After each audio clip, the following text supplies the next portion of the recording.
directions, Ukutshintshwa, kweendlela. And we welcome you all today. Before we start, I just want to invite Ryan up. He'd like to say a few words. Thank you, Ryan.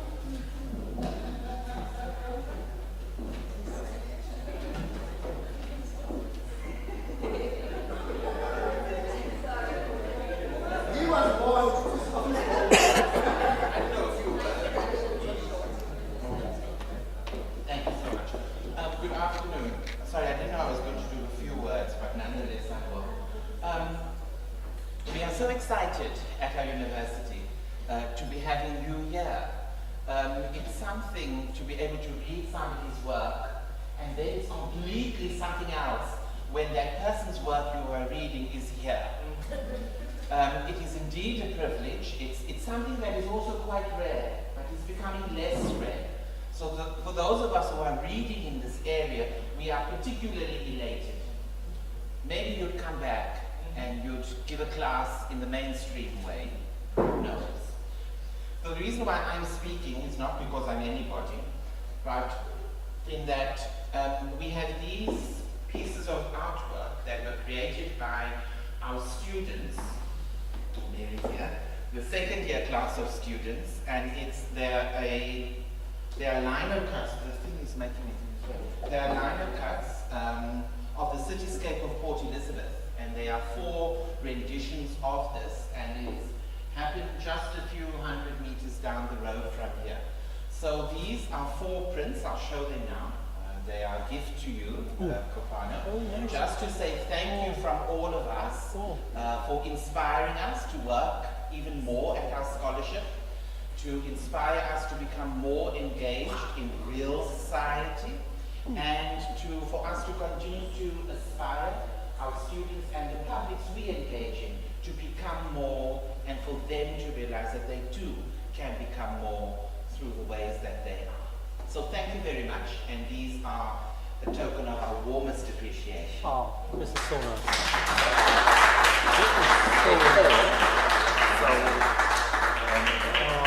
They're an equal wrap them for you, or if you want 100, then we'll courier it up to your office. So lovely. Thank you so much. All right.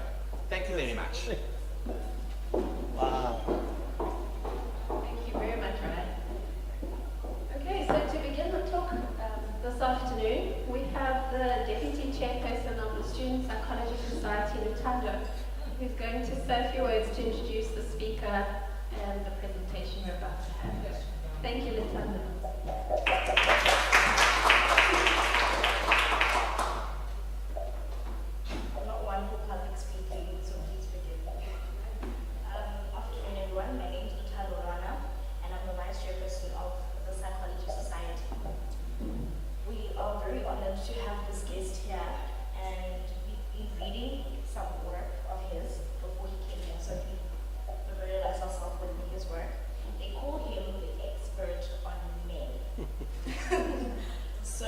His presentation is on masculinity, and feel free to ask him a few questions. I know I've got so many questions for you, so they asked me not to say a lot because he's a better talker than I ever be. So please listen, take notes, and ask him questions, and welcome.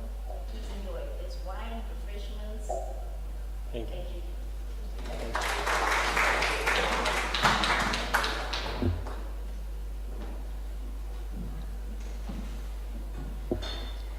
Are we good to go?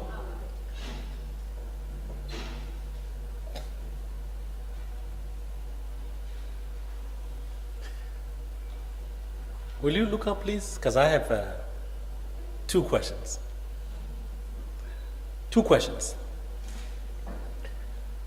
But before I do that, thanks again, Andre, and thank you for coming Friday afternoon. 2 questions. Why do you think some women love men who hurt them? Here's the second question. Why do some men hurt the women who love them? Perhaps we'll pick up these questions at the end. Let me begin somewhere. I wanted to show you a clip. But I'll show you an image. A character in Phumeza Matoti Kashe's play, the young playwright working out of Cape Town. And this is a great space to be talking about performance and playwrights while talking about masculinities at university. The play Unbroken Silence, which I saw twice in about a month, says, my heart refuses to love and hurt at the same time, so I'm going to love you more even after taking a glass of water to soothe the huskiness of my voice. Goes on, says, my heart refuses to love and hurt at the same time, so I'm going to love you more even though you kick and strangle me at 12 weeks pregnant. Silently I will pray and say my goodbyes to another little one. Yet again, I choose to love you as I patiently wait for you to live up to your vows and become the man you once were. I found this character troubling, objectionable, frustrating. I found her also understandable, complicated, which is another way of saying I found Phumeza Matoti Kashe and her characters doing something true to life. But the character brought back several questions that have troubled me for a long, long time, that I've already asked you, some of which I've already asked you.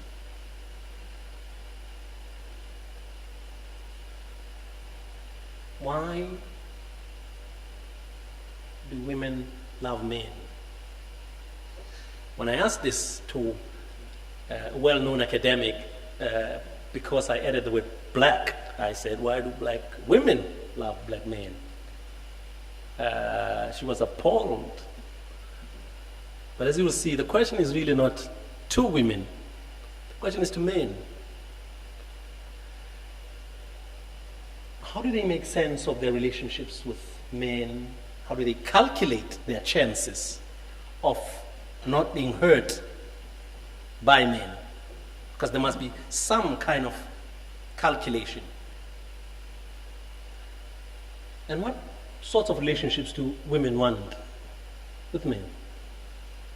Now here is an overlapping set of questions. Why do men violate women who love them? How do they make sense of women's fear of men in general, if not of them? There's something else in this character. The first time I saw this, and subsequently I invited Matoti Kashe and I to collaborate on a performance talk at the UCT Art School. And all the characters, that one must pay attention. What I was reminded of is that one must pay attention to what people do and say in public as much as what they say in private. One must listen to the inner dialogue, the monologues that men and women have, because this is a monologue and she's basically talking to herself. Self-talk may even be truer than public talk. As you know from the former deputy minister, that the talk that is hidden from private until it comes into the public might be true, more true, if you will. So I wondered, how does one then react? How does one react to a man, say a male student, hypothetical male student, who says to himself in a moment of unself-consciousness, in response to perhaps a character like this, but perhaps in real life, sometimes I wish to hurt you, but I can't live without you. Of course, I'm still the man who fell in love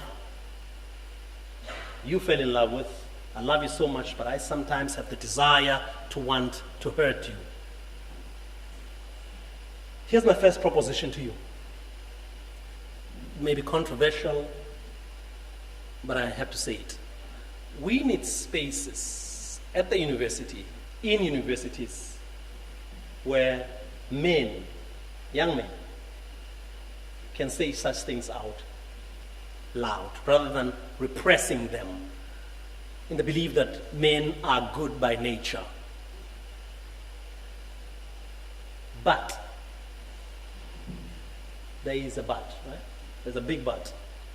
We create such a space so that we can help students at Rhodes, as a matter of fact at UCT, which I will speak about a little bit, perhaps at NMU, which I don't know much about, so that we can work away from the violence, from the desire, from the wish to hurt others.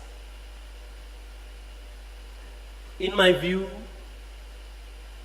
it is my view that we have to find a space, to create a space in our interventions on rape, on violence against women, and working against gender inequality and patriarchal masculinities, which I'll say more about, for that sort of openness, for that sort of opening up, for that sort of reparative work. If we're going to go beyond this incredible and incredibly long moment of what my friend Pomladine Togo calls a nightmare. I have realized that I've been listening to women for a long time, but I don't think I fully understand. I remember one of my first writings when I started at the university was about a panic attack I had at the University of Maryland, where I was spent 18 days in a room being the only male-bodied person with this group of women. And I had a panic attack and said, what am I doing here? I've gotten used to it, I guess, in a way. In listening to women then for this long, and I've been listening to men ever since, I guess, I started teaching at university. I'm trying to find a way. After 20 years working, but the nightmare continues. I'm trying to find a way how to work with men and to change how we think. We here includes me. We think of ourselves as men, but also women and our relationships, but also how Pumeza, Matoti Khache, things thought about rape.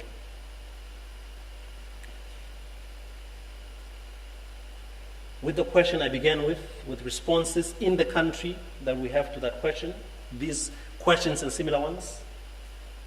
And these questions, by the way, take in matters of injury and injurability. So the injury we do to each other, even while we proclaim we love each other. What Njabulungu Debela calls this fatal intimacy. Feels like we are trapped in this fatal intimacy in this country. But he was talking about a different context. So this is the question. This is the question. These are the two questions I asked Matoti Khache, and I have asked several women, academics, professors, students,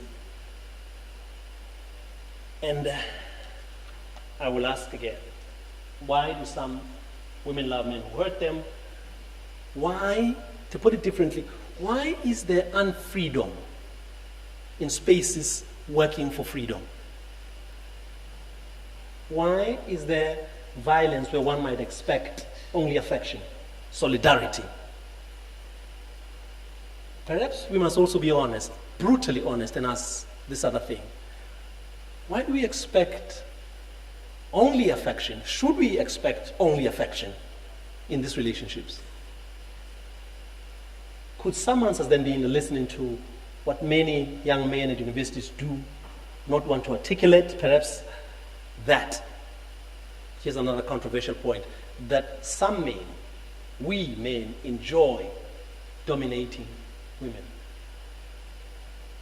controlling them, hurting them, because we've been hurt. I'll say something about that, especially those who love us, because how can you love us if we are so unlovable?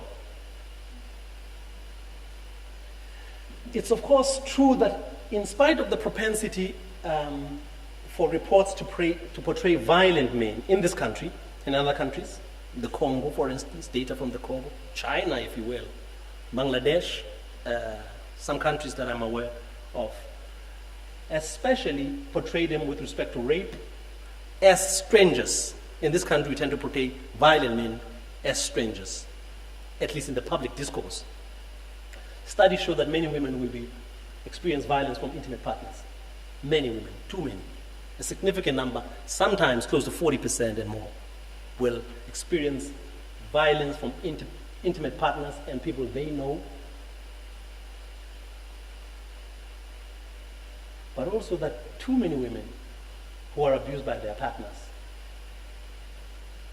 by people they know, will not be able to leave, will not leave the space of violence. And these are not poor women only.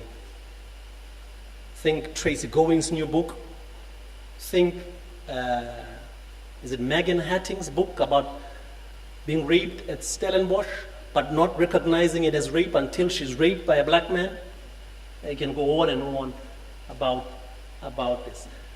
But also a very troubling thing, that somehow, although we know that rape happens to everybody, you don't see the data of upper class black women and white women in the data. Something doesn't add up.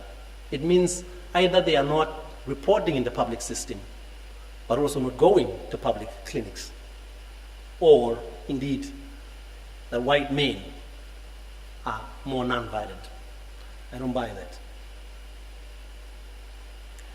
So there might be a lot of explanations about this question offered in the literature, including financial support, ambivalence, insecure attachment in early life, self-esteem issues, concerns about respectability. It's a big one, concerns about respectability, cultural expectations.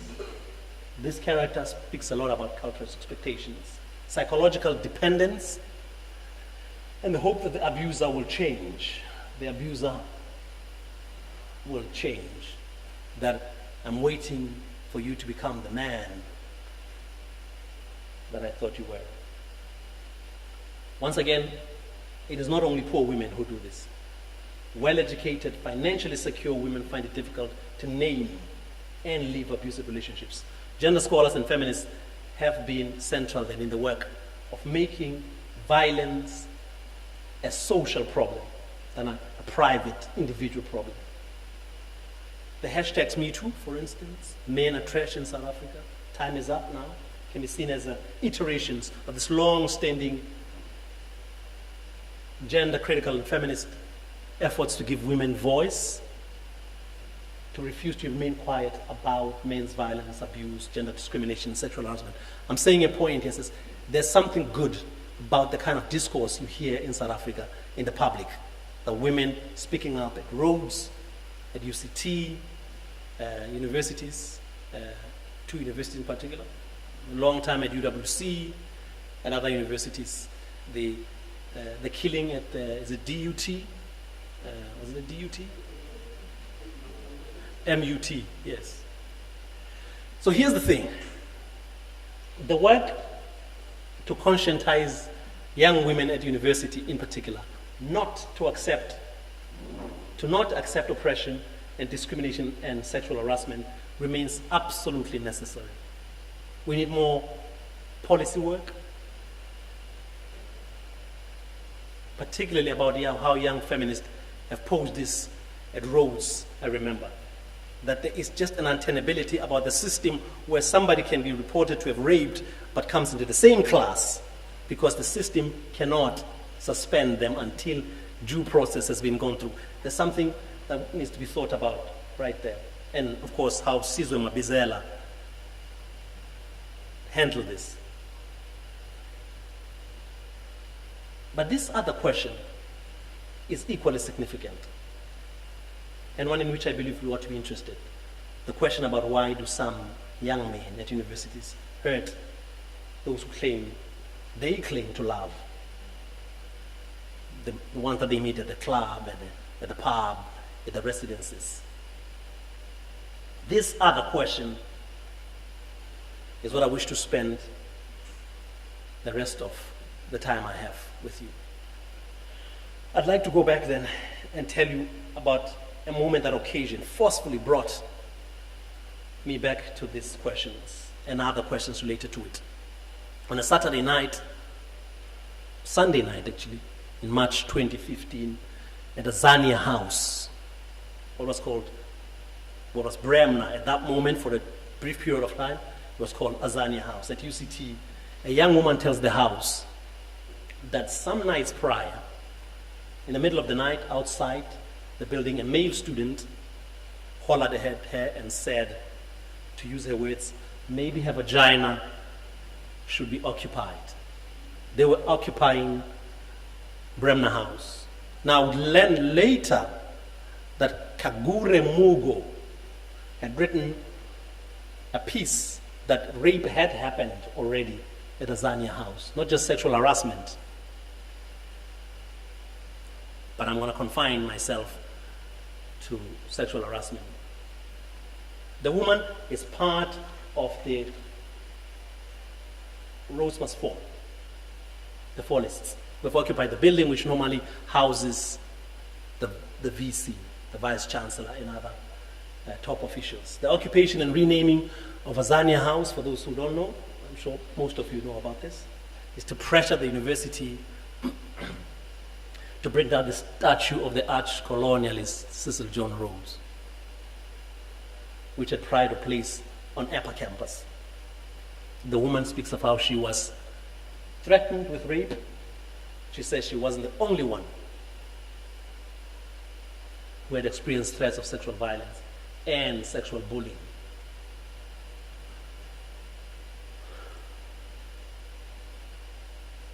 She then says, black brothers, check yourselves.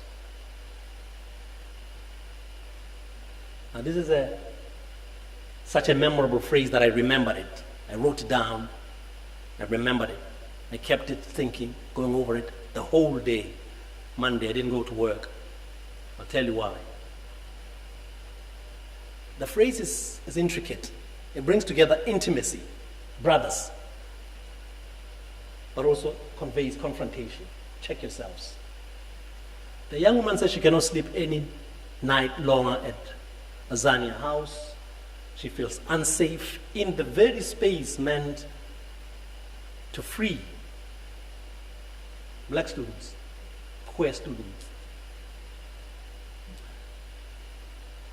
The students in the very space made for students who dared to challenge colonial, patriarchal masculinities and oppression and colonial symbolic power.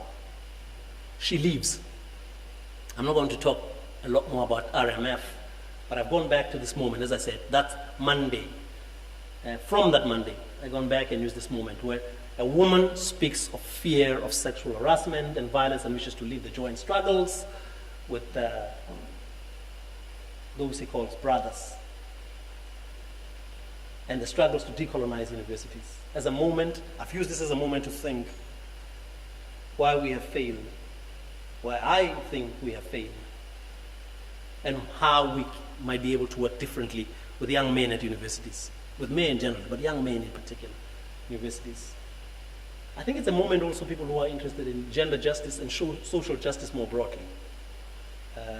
Those who engage in trying to challenge violent structures and trying to decolonize symbols at universities might wish to study moments like this as it relates to women's safety, women's practices, women's identity, women's identities, women's freedom of movement, claims for freedom, and men's practices, men's relationships, men's identities.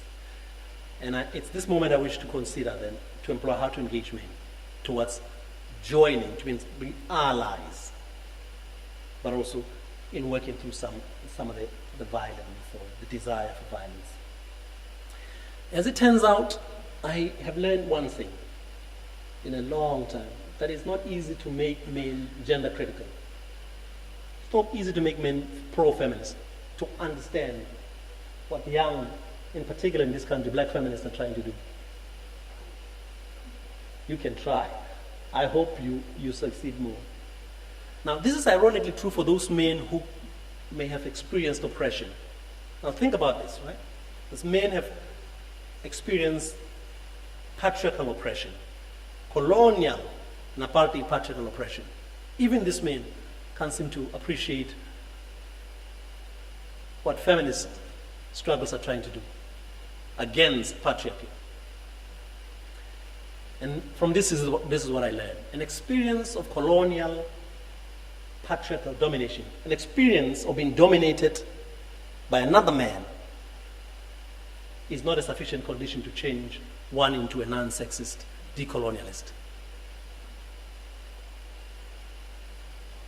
The experience of social injustice is not on its own adequate to radicalize the subject against that very particular injustice or any other form of injustice. So what is needed? Something else must be necessary. What is this thing that we need to make people appreciate that what just happened to them is an injustice, and that injustice impels them to work against it as a social injustice? In patriarchal societies, which are most societies in the world, most men are not pro-feminist, right?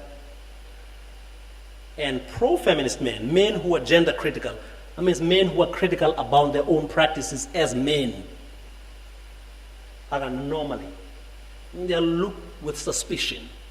So if you say, this is not cool in a bar to men, when they're harassing a woman, people, you're threatening people, and you are not cool to say, you can't say stuff like this. So in such societies, most of us, in universities like this, most of us as young men are encouraged. At the minimum, we are permitted to ignore women's voices. At a bar, when somebody complains, a woman complains, most of us would rather keep quiet as young men. But also anywhere, at workplaces, in church, at the mosque, we ignore women's voices until another man who's more powerful speaks on behalf of that woman. So in such societies like ours, per definition, most men are not pre-feminist, even when some feminists are willing to work, some gender critical scholars are willing to work with men for men's health. So if somebody shows you that using steroids is harmful for you, a feminist woman or a pro-feminist man, or that you are putting your life in danger if you're doing this, some men still don't quite think, this is something to support. So I was at Bremner, at Zania in 2015 because of an invitation by a radical feminist social psychologist and a queer African feminist, both based at the university at the time. This one has left. Both were closely involved with the movement and in supporting the students. And because of the reports of sexual harassment by female student activists, they asked me to facilitate a discussion with young men, which I'd like to do even at NMU. I've done it at some other universities, at residences, not in classes, at residences, at spaces where people live rather than where they have to be. So I was facilitating a discussion, a non-hierarchical discussion on patriarchal masculinities among the students. After a long, bruising night, I would leave the space with the feeling that the night had been instructive, but I felt it was intense and I was bruised. Far from I felt a complete failure at shifting the dominant masculinity voices in that room. I recall as a group right at the back. Most of them were men, most of them were in SRC, and of course this is the decolonizing space. There was one or two women in that group. And although at the end some young men came to me and says, okay, we have read your work, we hear you, Can you tell us a little bit more why patriarchal masculinities are deleterious, are bad for men, and not only for females? The feeling that stayed with me is that, this is a small voice. This is a small group of men. The dominant masculinities have not been moved. I couldn't get into the heads of the university male students, let alone just shift them a little bit to see what I see. So I wondered then, later, as I've done so over and over, why is there domination? Why is there this domination, this will to dominate in the very space to challenge domination? Why is there sexism in the struggle against racism? It's a really troubling thing to begin to think about. Why is there violence against those who've been violated? I can tell you about how I felt trepidation going into that space, because as I said, I've been attending spaces for a long time where I want men, so where black women in particular, white women too, are speaking about men, but men are not there, because men are never in the space where they talk about masculinities. So the people who are most interested in masculinities as a subject to think through are women. So while it may be true that when you hear about sexual harassment or violence, you have to go on radio, you see Miss McKayser and says this, or put together a program to try to shift that. And while this is true that some of us at least, have to always be ready to do this. Under ordinary circumstances, this is what I know, that most men, most of us, are disinclined to support anti-patriarchal interventions. This is a really troubling thing. And this includes highly educated university men, vice principals and principals of universities. That masculinity has nothing to do with this. Patriarchy has nothing to do with this. And I was told this at Roots, at the RMF night. So the likelihood of turning people from this self-injuring masculinities, or patriarchal masculine practices generally, decreases when men feel compelled. And this was one of the major discussion points. Why do feminists want us to talk about sexual harassment? Why are they forcing us to talk about this?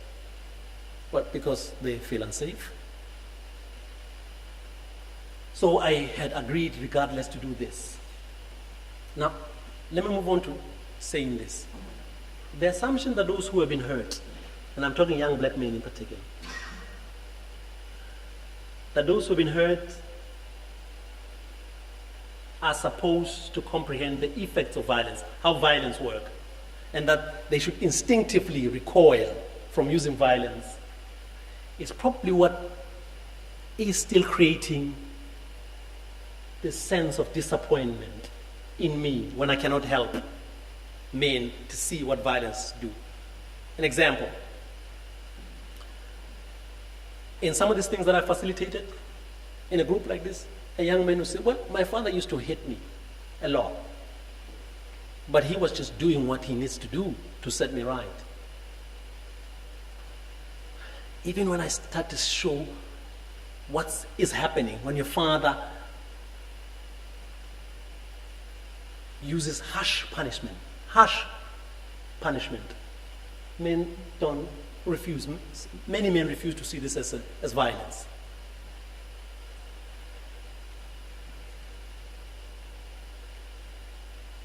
So here's one achievement of sexist, racist, and economically violent structures, is in predisposing those it has violated to hurt each other. Did you follow that? So what racism teaches us is not to dislike it, but to become some kind of sub-oppressors. This is where is it? This is Paulo Freire, right? Paulo Freire talks about the sub-oppressor. And when you're paying attention to the politics of South Africa, you see this all the time, right? So the black man replaces the white man again and again. You see that? Okay, I thought we were looking for a different kind of society here. But women sometimes occupy those spaces because they have learned the game of being more masculine as well. so that they can be part of the boards. We're talking about men today. So the formerly colonized becomes neo-colonizers, those who were abused.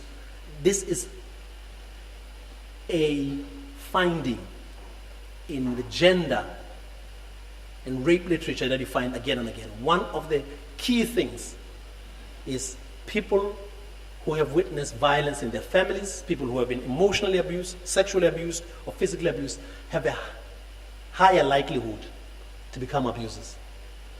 So you have to do something much earlier on. I mean, this is one of the findings. So both witnessing violence and being abused are two independent things that we find again and again in the literature. And now, so here's the thing. Individuals repair themselves. We repair ourselves. If we can arrive at a place where we realize that, and this is a hard work that universities are not doing, that you have to do this thing where people arrive at a space where we realize that hurting other people will not help repair me. Right? That you have been hurt either by apartheid, by your father, that you don't repair yourself by hurting other people. So I'm aware that individuals don't deal with hurt they experience from structures and others in a complicated way. So you don't simply rise up and rage at the unfair structures. So although it's always dispiriting to me to witness this in, and I must stop in a short while, encounter sexist men generally, but also particularly here I see sexist young black men. Unfortunately, there's a very good rationale, as I told you about. It's like the legacy. Somebody has sent you, basically. The legacy means this. Legacy means the message has been sent from the past. Now, this is not an excuse for male violence, but it is on this basis, in the face of frustration that activists, some of us, teachers, administrators have to work harder and more imaginatively to find pedagogic and conceptual registers through which we can turn young men towards a different kind of consciousness right at this moment. And the register I've proposed and I've started to work on, and I've just indicated this, is doing this non-hierarchical discussions with young men and women in spaces where they're more comfortable. And this praxis, which I call, it doesn't matter really, social, psychological, pro-feminist praxis. This is not only about ideas, it's about emotions, affect. It's about action, and it centers on this. It centers on the full and meaningful relationships and lives of young men at universities. I mean this, you have to get into the past of the act of violence. So I'm not going to talk about this. I'm going to rush ahead and get to the end. What the problem is and how one might do this. One of the reasons I think we are battling with at universities, as far as I can see, is that the prevailing form of gender critical work, the prevailing form of work around rape, around gender inequality, does not have an adequate vision and language to conscientize men, to live with changing women, to value social justice in sexual relationships, in gender relationships. There's no language like this. I mean, I stand to be corrected, but my reading is very few people in this country are doing this gender critical work. So I give you a task here. If you're going to look at patriarchy, so what patriarchy does to women, you'll find a lot of literature. But if you're looking for what patriarchy does to men, there's very few literature in the country. So including violent masculinities, right? So the dominant form of pedagogy and research and activism has this shadowy image of young men. It's not clear the young men they're talking about. And it has a kind of uncertain future in mind for them. So in one sense, while we have to support feminist young women in particular, women's empowerment, gender equality for women, but somehow, what do we do with the men? What should we do with young men at universities? What kind of society, what kind of future we have in mind for them along this? Now, the funny part is, of course, non-feminist sociology or political science, psychology, all the humanities and social sciences, non-feminist ones, non-gender critical scholarship. You understand why they don't think about men or women, but you would expect that feminist work can think about this coming together of vulnerability that I just spoke about, that I touched on, and the violence at the same time. So, Lindsay Clue says this about her teaching. She's been teaching this for the last, Lindsay Clue, sorry. She says there is such a limited discursive space in universities, inside the classroom, outside the classroom, from which to consider the possibility that gender inequalities are harmful to men, or that conversely gender equality has something to offer them. There is no literature like that. There is no blueprint how to be this kind of man that is envisioned in our constitution, how to be equal. It's the most incredible thing. The more you look, the more you can't find it, how to be an equal man. So we have to tell women, young women at varsity, you have to rise up. Agency is important. You have to want to be feminist and amazing. But we don't tell this a kind of complementary vision. So in the last minute, here it is. This is Bell Hooks as well. There is not even a small body of anti-patriarchal literature speaking directly to black males. She's talking about black males in the book, We Black Men. I think it's that book. If it's not the one about love, masculinity and love. And she's talking about how feminism and gender critical work. And this must be clear. This is not a critique of all feminism. It's a critique of the missing discourse about young men at varsity. Men generally, young men at varsity, young men in society, about what do we do with these young men when women are changing and they're stuck somewhere and all they have are their bodies. So we need to do this. We need to write pro-feminist manuals. We need to write gender critical and sexually critical manuals, short things in the newspapers, in the press. We need to teach this in class.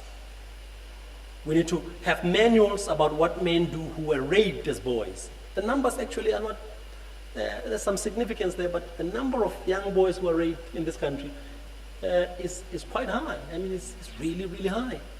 The young men who are raised with harsh punishment is incredible. The young men who grow up in families without fathers. Not to say growing up with a mother-only family is in itself a risk. It is to say you need a vision or somebody who embodies a certain kind of masculinity in the family. Because violent men are better outside the family rather than inside. You need somebody who's emotionally present, who does homework. We need manuals like that. We need to create spaces at universities for men who grew up in violent families to work this. I didn't believe this for a long time. That psychotherapy at a wider scale is not where we should go. And I started to believe this. But it is only one of the mechanisms you want to do. So in class we teach this, but we need spaces at community psychology clinic. We need elsewhere. We need in social work.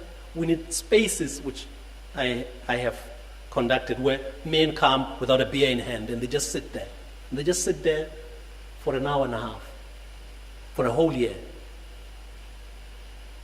There are not many spaces like this in South Africa. Oh, and this is not psychotherapy in a traditional sense. You can do that, of course. We're just talking about men working through their anger and aggression. And the Black Lives Matter in the US was part of this. Like, look, black men are being injured all the time. What are we going to do about it? Because we don't think black men are injurable. Actually, there's research that says black men, people believe that black men have harder bodies Black men have harder bodies. But it comes from slavery, right? The black men don't feel as much pain as young white women. I said this last night again. It is the most incredible thing. The black men don't hurt. And the tragedy is this, which is where I'm going. Black men start believing this, that they are made of harder stuff. It means they're not human. It means we think black men are not human, and they start believing that they're not human in an ordinary sense of being hurt. We need to create pedagogy, spaces in the universities. We need to talk to them. Of course, this is about the universities, but these things happen much earlier, right? In the homes, in the public. We need to tell our Minister of Health, when he comes first, Begicele, as I said yesterday, says we have to protect women and children. Of course he's right, but we have to protect men from men. Thank you very much.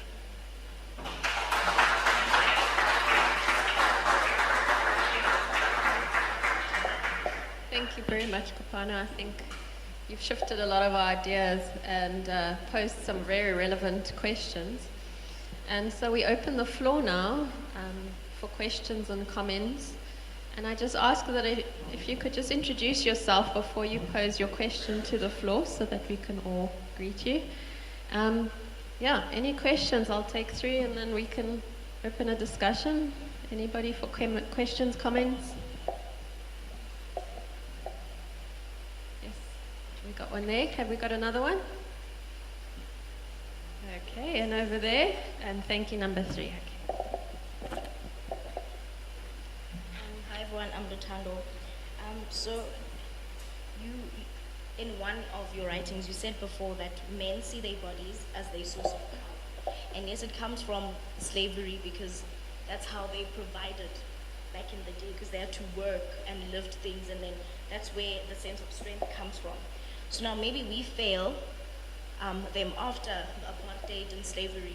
They were never taught how to use their minds as their power now, and instead of using their bodies. So do you have any comments on that?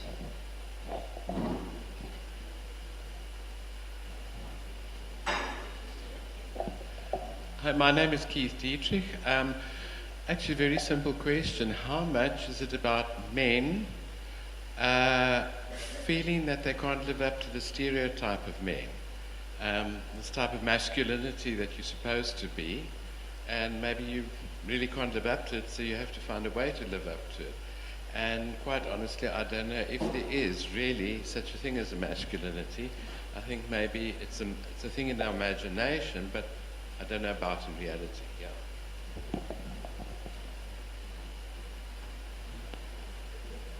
Okay. Hello, my name is Togo. I'm more interested in what you mentioned, the non-hierarchical discussions. And I ask this because I stay in res. So whenever we have discussions in the res room, a hierarchy is established very fast. Hierarchy on who speaks better, who looks better, who does things better, so that person gets to speak more. Language capital, or who's clever, or who's the subordinate, or who's the leader. So I'd like to know how you go about establishing these discussions without there being hierarchy. Oh, yes.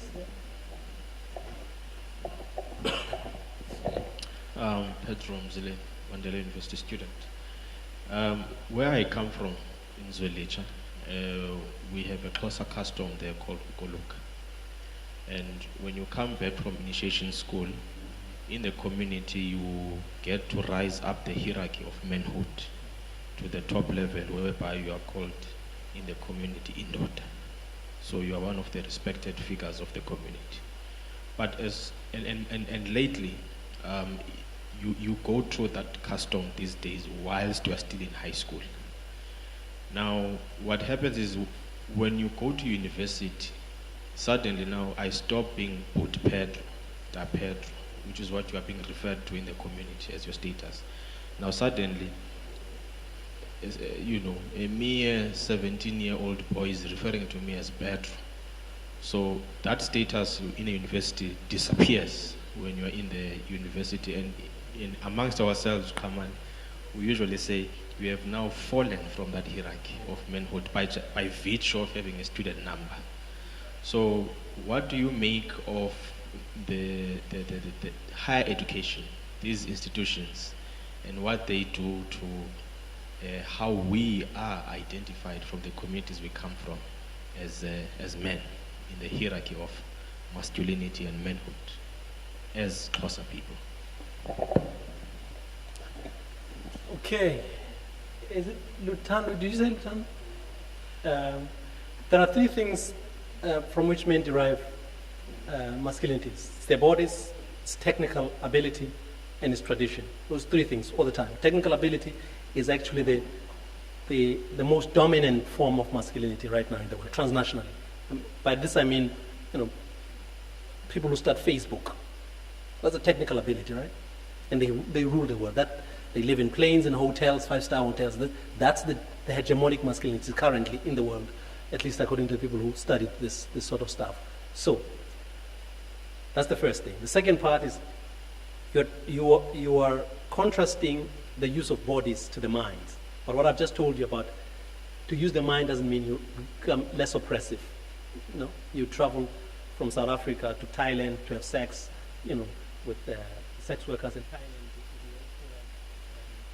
And society, because you're technically more empowered in terms of the world. So the mind in itself does not make one less gender oppressive from a field. So we need something else. We need, even in that technical education, to start to teach gender critical work. You can't get around the pedagogy and the work that shows and celebrates a different kind of masculinity. Right?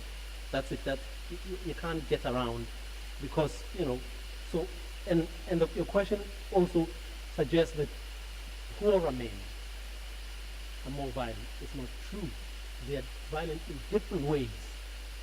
Right? It's important. They might use their fists, their bodies, but others use their money. They don't pay the 9,000, 10,000 maintenance. That's economic exploitation. They don't pay. They take their car. They go to their lawyer so they don't get anything.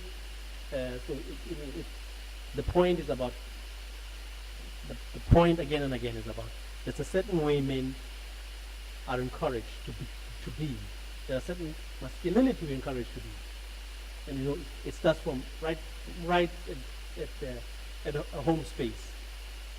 So the work we're doing right now with my students is to see. We've done a survey. It's the most amazing results that will be publishing. We're trying to see how families teach children, boys and girls, to be equal. Most families don't teach children to be equal. Most families in South Africa. Most families still believe that girls have girls' work and boys have boys' work. Most families talk more to girl children than to boy children. Literally, that's just talk time. We have more talk time with girls. And talk is the most important thing here, talking. Right? So you're moving away from the body, that you resolve your work with talk. So it's so deeply entrenched in us that men don't talk about these things.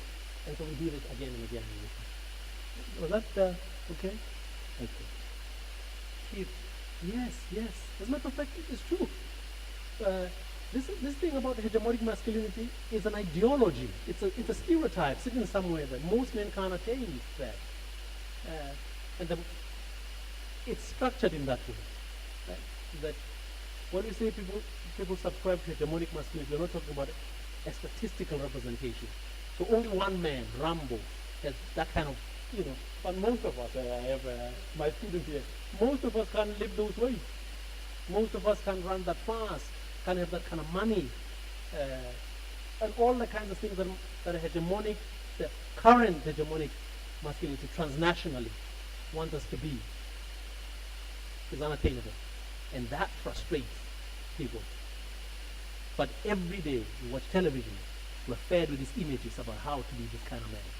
In public discourse, we're fed. This is true. But your second point was quite interesting, and I have heard it, and finally, I think I'm ready to confront, to face up to it. And I'm doing a set of of images and texts about masculinities. And this one student at UCT I'm working with says, well, we can show the violent masculinity. So he has done it with an amazing, as a law student, but his mind is an amazing, as an artist. I think, why are you doing law? Something to fall back on, as he said. So violent masculinities, photographing these gangsters, and then feminist, pro-feminist masculinities, and then no masculinity. That's the most amazing thing.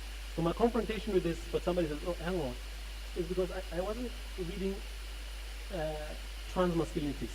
Trans masculinities are happen in so these are people who have become men, right? So there's different kinds of people. So people who want to be men. So you have to practice your body because you're born a woman. You're practicing to be a man. But there are people who say, no, I don't want this. And I see it more and more in the country. Non-binary, genderqueer men, non-binary men, genderqueer men, who are saying, no, these things don't work for us. And perhaps you had a different idea about this doesn't exist. Well, and the trouble is in a world where these are such entrenched ideologies. So there's femininities and masculinities, and maybe non-binary people in the middle or beyond this, and genderqueer. The majority of men still believe in masculinities, and it's so deeply entrenched in our parenting work that when you enter Woolies, you know, when you enter a shop, there's a space for boys. There's a huge space for girls, by the way. Yeah?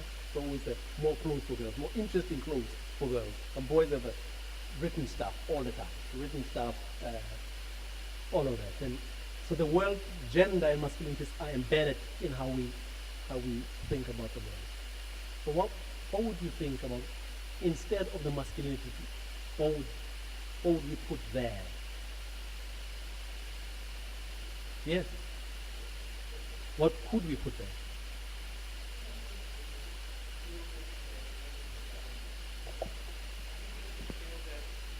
Sorry. I don't know, I suppose it's how we grew up. And, men can learn to cook food. It's not a feminine thing. It's a human thing. And I think there are things that human beings do. And as for males and females, I don't know. What men are supposed to get turned on by women is not necessarily what you really do. It's an idea that you learn. I think this is all learned. So I really get attracted by women who can fix things, who can work with their hands, who can maybe work on a car, but they don't have to be butch or something like that, you know. And I think these are all just stereotypes, and we live up to them, but we sell these stereotypes every day on TV and so on. And the whole thing, the association of men and violence, is just right. We taught that every day on TV. And I suppose in the time we didn't grow up with TV, I think maybe, I have never seen a test about this, but we grew up without TV. I did. And the world was a bit of a different place then, for me.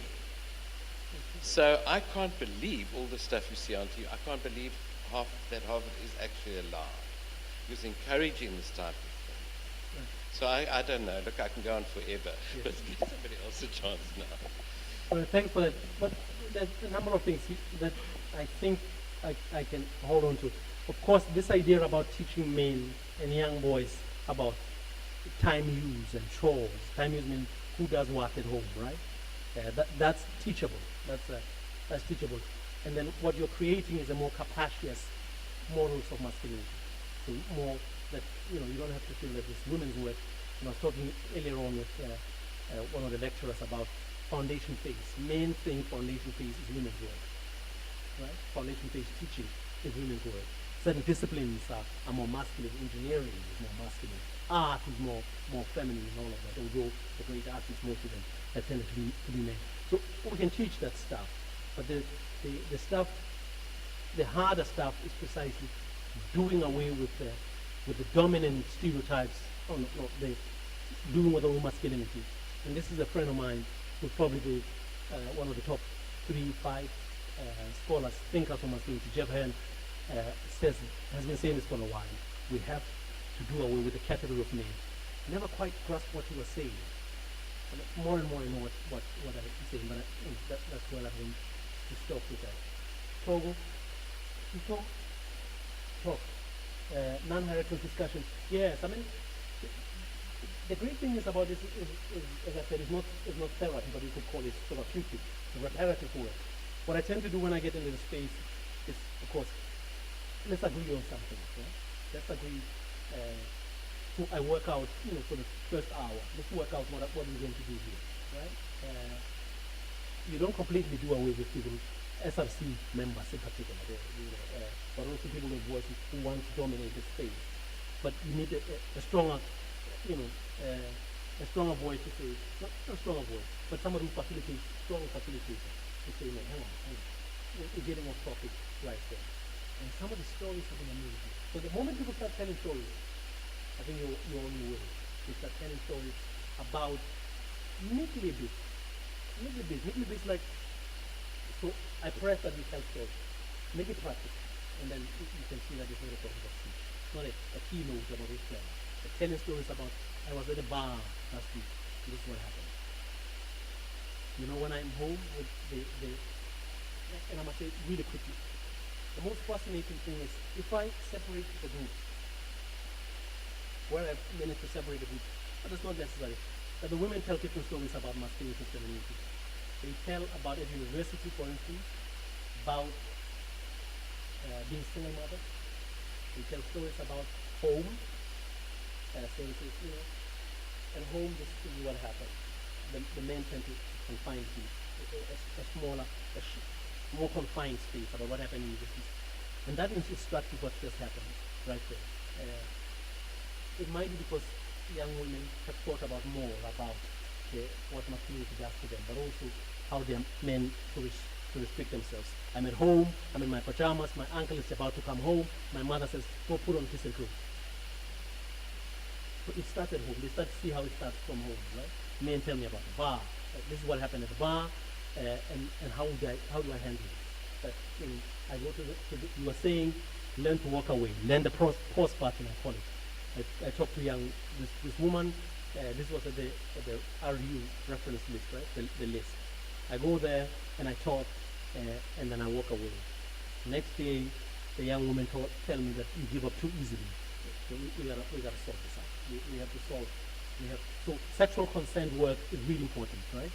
That you have to do sexual consent work. What is consent? And consent has to be explicit. You have to say yes. But we have to teach each other. Young women have to learn to say yes, because yes goes with a no. So we know young men that the game, at least in this country, the game is really treacherous. So you have to teach a new language about how to deal with each other. I'm talking about a professional relationship. Is that one more? Is that okay? Right.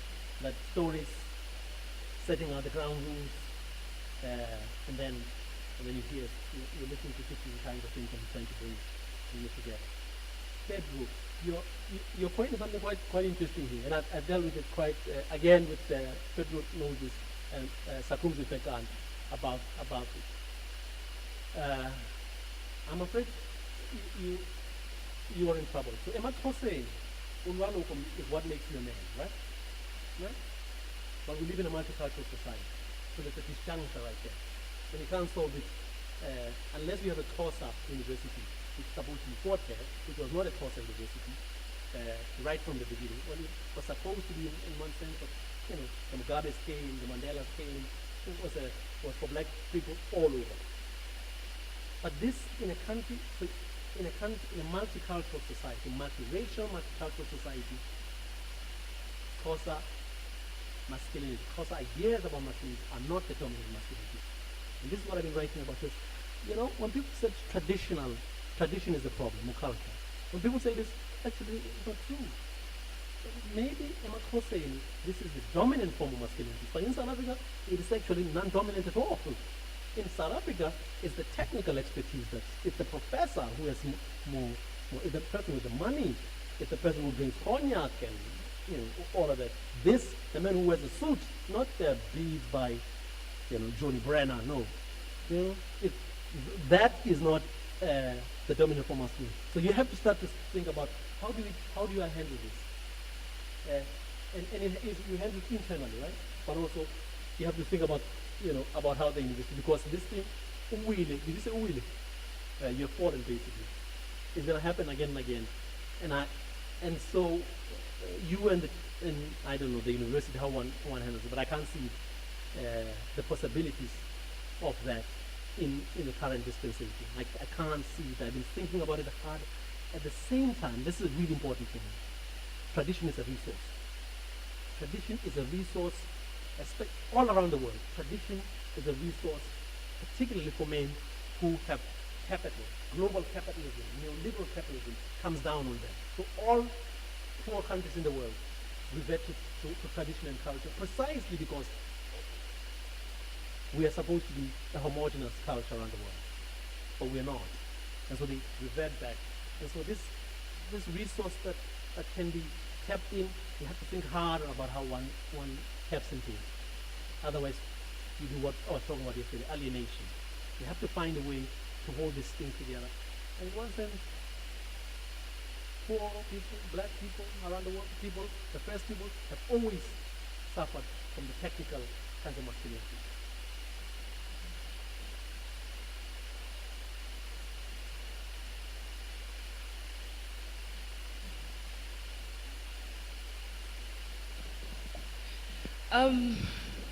Prof, this issue of Xhosa masculinity and how it plays itself out in university spaces, we found that particularly at this university, again, it's a tentative finding, that it becomes institutionalized how violent that kind of masculinity can play itself out. There isn't necessarily a Xhosa masculinity gender desk that's going to deal with the kind of masculinity that I'm experiencing from this black brother who's now Xhosa, who went and fetched his masculinity on a mountain but is now enacting it here next to me. Now, when it comes to those particular issues in university environments, how do we have those discussions in this multicultural spaces that you're speaking about? How do we begin having those discussions? And you spoke about women have been told to toughen up and so on. But what hasn't been spoken about is the fact that my toughening up is only because I'm still trying to find a conduit for my femininity to find expression within the space. But you're disregarding the fact that your masculinity is oppressing my femininity. And that's why I need to toughen up. I'm not toughening up because you abused me initially. It's because your masculinity is just that overbearing. So how do we begin having those discussions without necessarily being people that sound overly emotional or being emotionally charged about how we feel? Because in as much as I want to have a scholarly conversation about masculinity, my opinions and feelings about your masculinity, even you sitting there, I can't remove them. How do we begin having those discussions?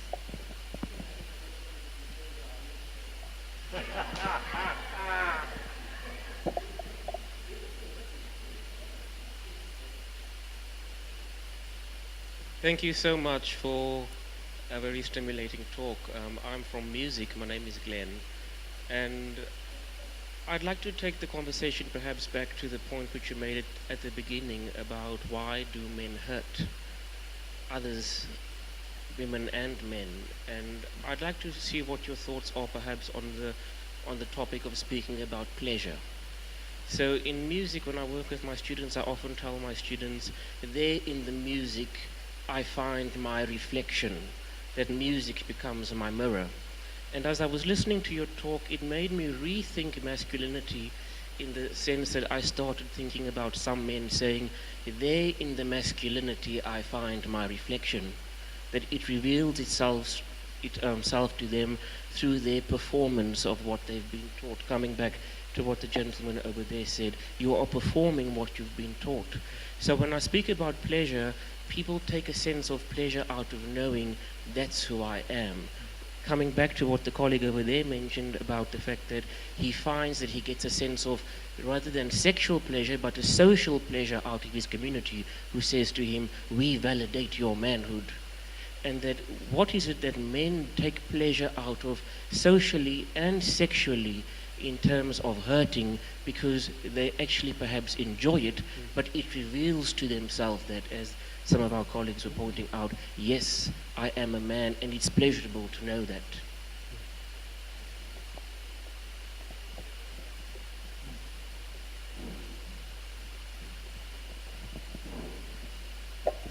Thank you. Good afternoon. Libitso la ka ke Boiketlo. First of all, I'd like to agree so much with the point that you're making there about the absence of the problem of patriarchy when it actually, and the impact that it has on men. When I was doing my research, I was connecting gender mainstreaming and service delivery at a local government level.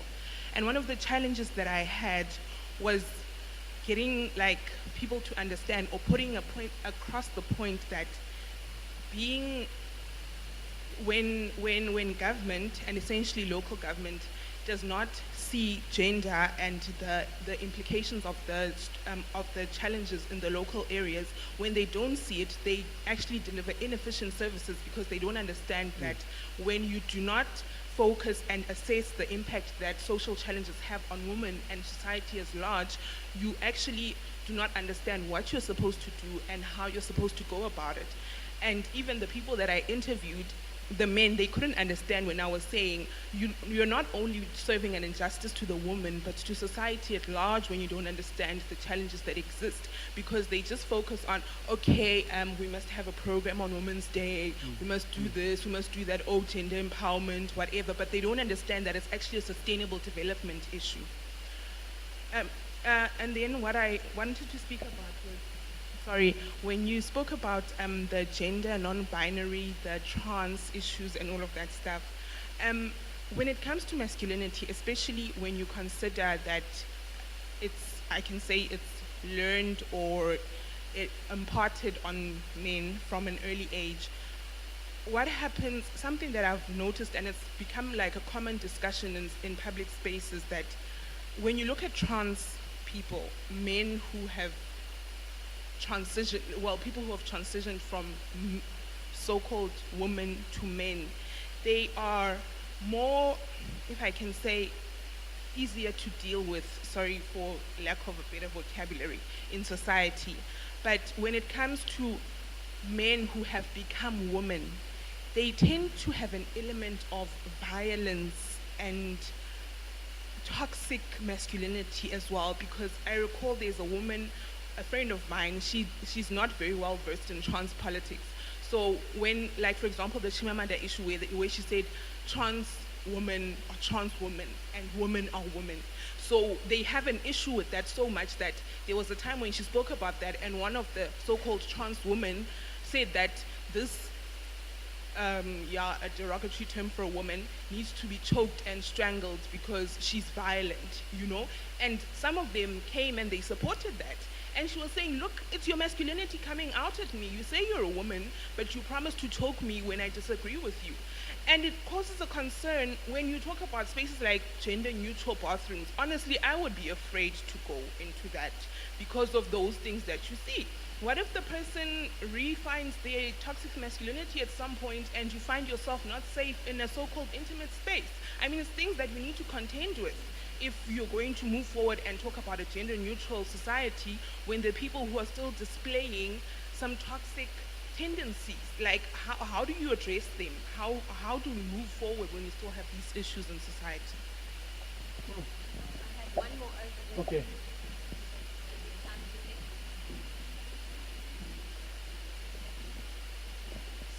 Thank you so much for this very insightful talk. My question is around, when I look at the society that we're in today, and I look at our deputy, at one point he was the deputy minister of higher education, who's Manana, throwing people downstairs and beating women in clubs.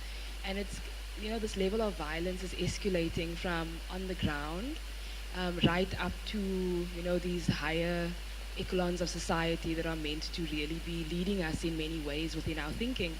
So I wonder how much of this, and your opinion on it please, is based on our recent violent histories within our country? And can time, just time passing within this space, be enough to heal us from this violence? Thank you. Okay. I really like this gender desk to deal with violent masculinities. You said violent closer masculinities. This is what you said, right? It's an incredible thing, but it's a really important point right there.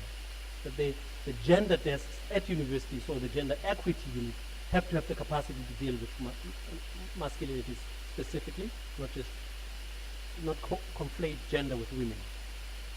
And in a university that is in the Eastern Cape, but also anywhere where Xhosa men go, you have to have people who are versed in culture, and of course deal with violent masculinity. So this is a really important point. Perhaps I didn't stress enough. Universities in this country at this time have to create those spaces, particularly because, I mean, I don't know whether you grasp this, that not that women should be raised and men outside of the universities, but that universities experience rape. It's an amazing thing. But of course they're part of the same society. So why does that surprise me? But it still startles me. It surprises me. It shocks me that you have this in residencies death. So you have to deal with that. And I know a person who's been working in gender equity for a long time. And now we have settled a kind of understanding, because we're not going to talk about men.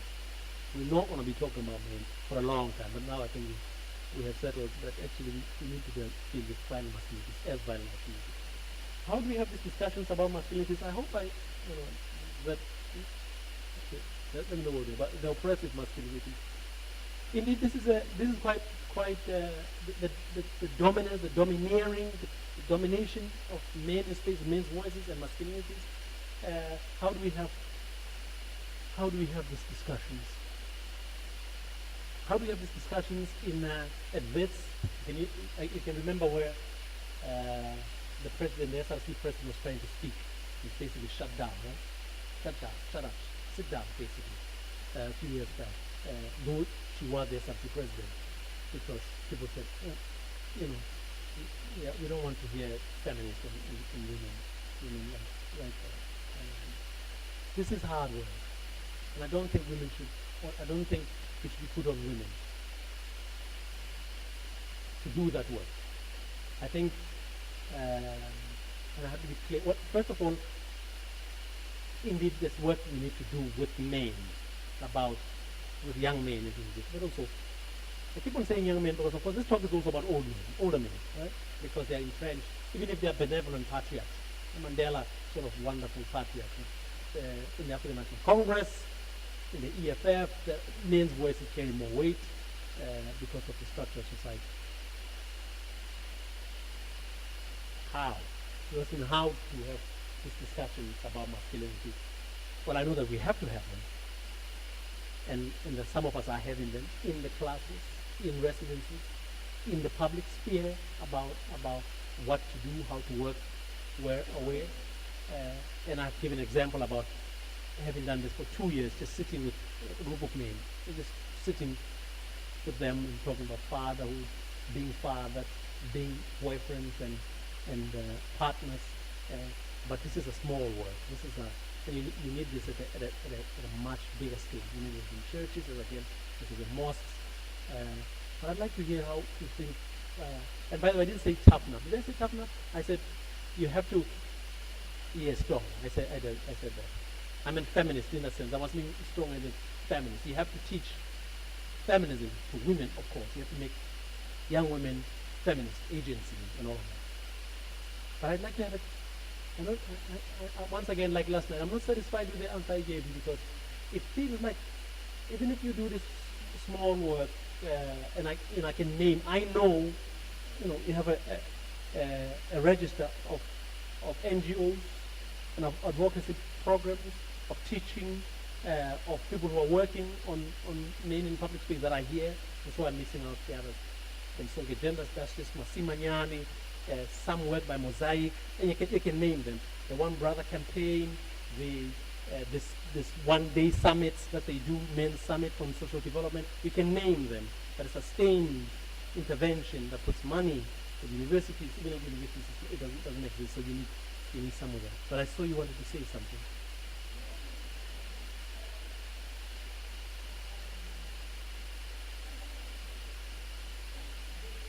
you're trying to present as well, while they are things that are currently happening, it's also very problematic to want to say, particularly for the Xhosa masculinity that we're dealing with,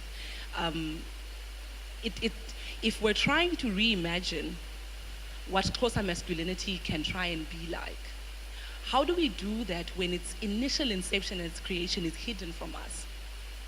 We only see it being manifested. It sleeps next to me. It comes yanshela. It sits in our classrooms. It lectures us. It tells us about masculinity. But we don't know how to reimagine it because we're only seeing the final product of it. So the conversation can't happen amongst us who are now the final products of it. The talks must happen there where you fetched it on the mountain. And then by the time you come back, you mustn't want to be heralded as indoda amongst men, because what have you done to show ubudota bakho besides go and fetch your masculinity, whatever the process is there? Hang on. No, hang on. We don't have much time, but I need to ask the second question. By the way, I want to say this. Again, an investment, emotional, effective investment of he has a television program right now, a PhD student called Mteto Chemese, but also another doctor in the Eastern Cape who Mteto was supposed to do this, to go as somebody, as in-daughter from the mountain, and of course, is about this new masculinities. So we're going to work with Contralesa. We're going to work with the chiefs. We're going to do this PhD. We're going to have programs that talks about this, what it can be at the mountain. But somehow we had to decide to be a superstar in television. But no, Pedro, I know you are burning and you know. No? Glenn, pleasure. I seem to have overinterpreted you, but just guide me here. First, that music and performance gives you pleasure.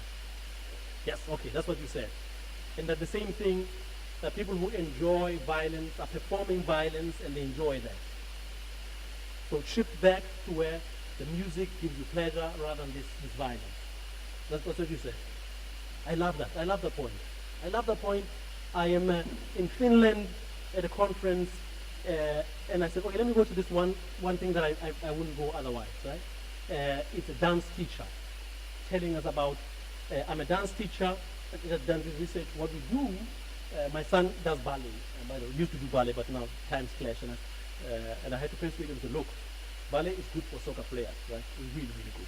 Because you are flexible, and eventually bought it and did ballet, and he loved it and all of that. But clashes this year. And not many young boys go to ballet. And they're dying to have boys in ballet, so, because you can't be the nutcracker or whatever without the male performer. So, teaching young boys and girls, and the fathers would come, drop the children and go outside and smoke, or drop and just sit there. And then one day decided that, okay, before or after or sometime we break the dance and says, dance with your children. Dance with your children. And then how do you do that? The first few weeks, this moment, they're awkward, they're not dancing very much. It doesn't matter. Move your body. And they start dancing. And then report about this. The transformation in the fathers. So they go now to the dance to dance with their children and enjoying and just being free, and the children laughing, and the girls and boys are laughing. It's such a simple intervention. It is such a simple, but at that moment, what he didn't realize is that, a performance that there's enjoyment there. The fathers remember that. I remember when I was a kid, I used to like dancing, and this freedom for this middle class men in Finland and wherever, stiff and but then they started enjoying something. I think this is absolutely that when I talk about a capacious masculinity, the only way, one way that I know for sure how you're going to change men is to offer them other models of masculinity.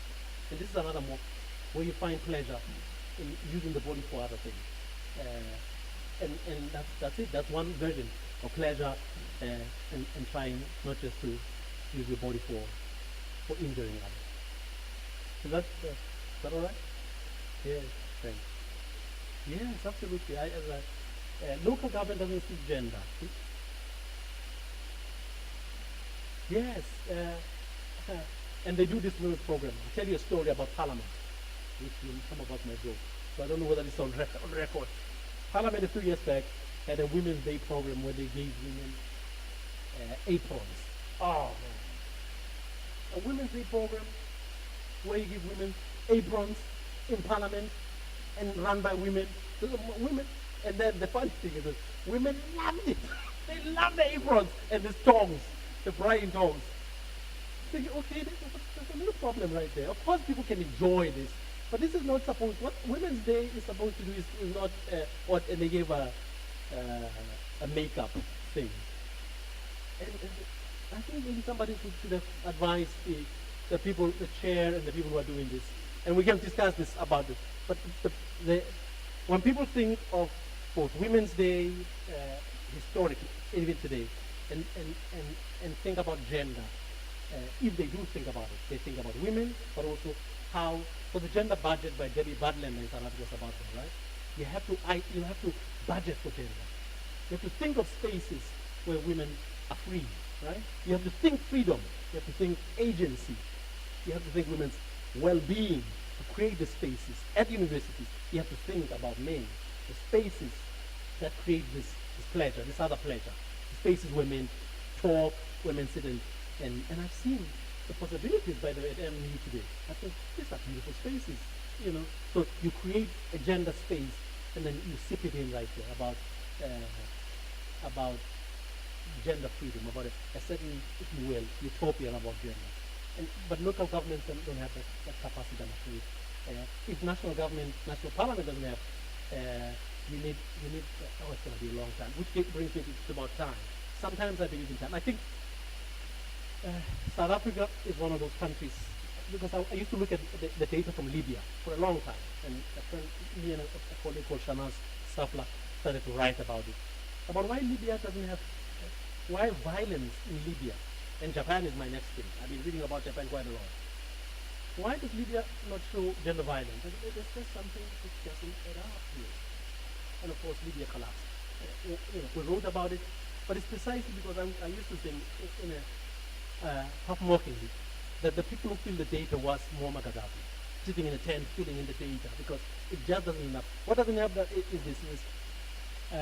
Patriarchal societies have to have more, the data shows this. If a society is patriarchal, you have to see the violence. You have to see the violence. The violence must be there. So something was not adding up in Libya. And of course, people are sitting with either the data was false, because the data was 0 to 100,000, so under 1 basically. It just doesn't add up. Japan is like that. Japan is a highly patriarchal society. But what I think happens in Japan is that this idea of shame. Shame is a huge thing in Japan. So Japanese women don't report. I'm dead sure. It's about you can't report that you've been raped or sexually exploited. You can't. Well, they're still here. So even the data we see, there's a lot of, as I said, middle class women, upper middle class women who don't report because respectability is a huge thing. So that's my. I need to go to Japan because it just doesn't make the trains that they created, trains where women are not portage doesn't happen. So rubbing in trains. And they had to create those trains because there was a lot of rubbing, which is sexual harassment, right? But you don't see this in the data in Japan. And something doesn't add up right there. So it's because somehow you don't think about Japan in that sense. The gender is a critical way about how Japan is, because the senior men, the men who go through the ranks and lead the big companies, are older men. They eat sushi like the chemical men for women's bodies, and there's nothing wrong. There's nothing wrong with eating sushi on women. So this idea of time, I think that because we are a society in transition, and its transition is taking too long, transitional societies tend to see violence. So Libya is precisely in this moment right now. The violence in Libya is because you either have an oppressive society this side, where you don't see the violence, where the violence is hidden in the data, or you see a Sweden or Finland on the other side. But the countries in between tend to have more violence, because they're adding, in addition to the gender questions, you're dealing with temporality, questions of time. But they have to transition to become, so non-democratic societies are good in that sense, and good because they don't report to themselves that they're violent. You follow this? So Libya was not reporting to itself that we're violent. Japan is an advanced society, but in gender terms, I think it's this side. But if you're the Congo, which is a long, if you are, so you can contrast what's happening in Rwanda right now. Rwanda is an amazing example. Women can work at 11 at night, alone, run. But Rwanda is fascinating because how is it possible? Something is interesting to learn, but South Africa is right in the middle of a transition. And I don't know whether temporality, even though I say I don't know temporality itself will get us to this other side unless we do this work, the finished work, the Swedish work about maternity, about reproductive health, by the way, I didn't say reproductive health.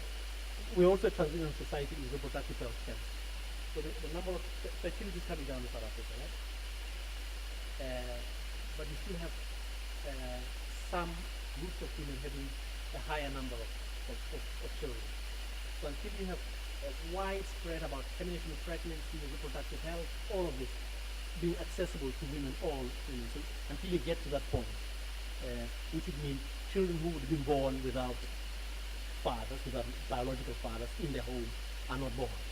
And this is it's a Chicago program that I read once. Why did some numbers come down? It's because children who were born 20 years ago were not born without fathers.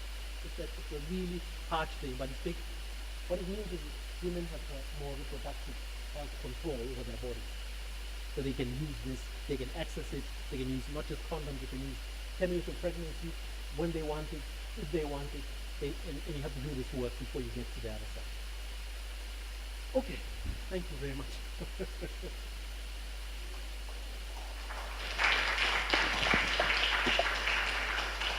Thank you again, Kopano. I think, once again, a lot of food for thought, and from the hands that are going up, I think we definitely need to consider a Part B conversation at another point and invite Kopano back. So please keep your eyes open on the CriSHET seminars, because I think this is definitely a space we need to continue this conversation. I just point out that there's some pamphlets at the back of two programs that are being run by UNISA, Masculinity, Tradition, Social Change, and Transdisciplinary African Psychologies program. So please help yourself to some pamphlets at the back. And we thank Kopano very much. And unfortunately, he has to catch a flight. But the rest of colleagues are welcome. There's still a lot of food, there's a lot of drink, and we encourage you to still continue the conversation in here. But unfortunately, we have to say goodbye to Kopano. So again, thank you very much to you, and thank you to the support and the listening. Thank you.